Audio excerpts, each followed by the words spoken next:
La cellule est l'élément de base de tout être vivant. Elle peut être autonome et constituer par elle-même un organisme vivant unicellulaire. C'est le cas par exemple des bactéries. La cellule peut aussi s'associer à d'autres cellules pour former des organismes dits pluricellulaires comme les plantes et les animaux. Dans le monde vivant, on retrouve deux grands types de cellules.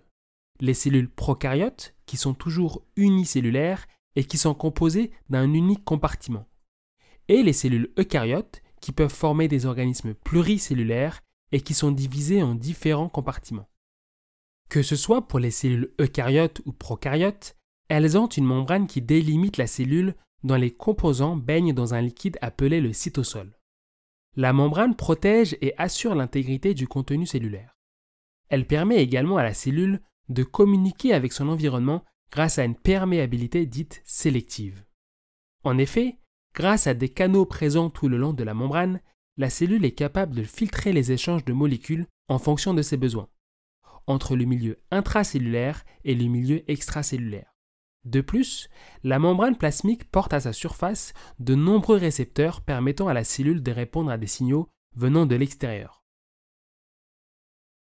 Le noyau délimité par une double membrane renferme et protège le matériel génétique, l'ADN. Tel un mode d'emploi, l'ADN contient toutes les informations qui, une fois décodées par les processus de transcription et de traduction, vont permettre à la cellule de produire toutes les protéines qui sont essentielles à l'ensemble des fonctions cellulaires. La cellule a également besoin d'énergie, et ce sont les mitochondries présentes en grand nombre dans le cytoplasme qui vont produire l'énergie nécessaire à la cellule. Ce sont en quelque sorte les centrales électriques de la cellule. Les mitochondries ont leur propre ADN et l'étude de ce dernier suggère que les mitochondries dérivent en fait de bactéries qui auraient, il y a des milliards d'années, été ingérées par les cellules eucaryotes. Elles auraient par la suite été conservées par ces cellules à cause de l'avantage énergétique qu'elles leur confèrent. Tout comme notre squelette est responsable de notre maintien, la cellule possède un cytosquelette, qui est constitué de très nombreuses protéines assemblées entre elles. Le cytosquelette forme des réseaux complexes présents dans l'ensemble de la cellule. On en retrouve à la périphérie de la membrane plasmique, dans le noyau et dans le cytosol. Ce cytosquelette joue plusieurs rôles dans la cellule. En plus de son rôle dans le maintien de la forme et de la structure de la cellule, le cytosquelette permet à la cellule de se déformer, suffisamment pour pouvoir se déplacer dans son milieu. Le cytosquelette peut également être comparé à de véritables rails parcourant l'ensemble de la cellule, permettant ainsi le transport de molécules grâce à des moteurs moléculaires notamment.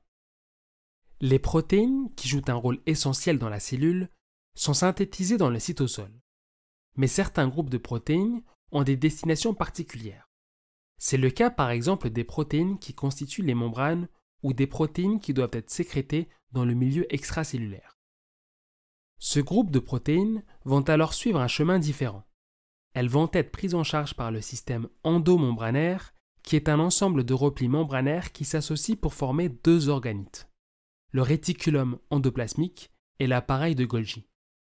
C'est dans le réticulum endoplasmique que ces protéines vont être produites et être acheminées vers l'appareil de Golgi.